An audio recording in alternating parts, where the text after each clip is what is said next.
নববর্ষের আয়োজনের রমনা বটমূলে আমরা চলে যাচ্ছি আবারও। সেখানে চলছে ছায়ানটের আয়োজন। সেখানে আছেন আমাদের সহকর্মী নাফিজা দোলা। নাফিজা, এই মুহূর্তে রমনা বটমূলে ছায়ানটের কি আয়োজন চলছে?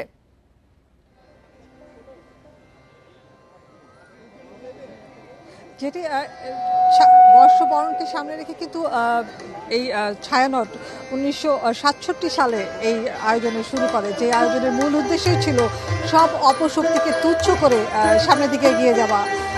বাংলাদেশের যে সংস্কৃতি, বাঙালির যে সংস্কৃতি আছে সেটির চর্চা করা। সেই স্লোগানেই তারা এবার বলছে যে তারা নির্বিঘ্নে সাংস্কৃতিক চর্চা করতে চায়। সেই প্রত্যয়ের কথাই তারা গানে কথা বলায় জানাচ্ছে।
রমনা বটমূলে চলছে ছায়ানটের আয়োজন।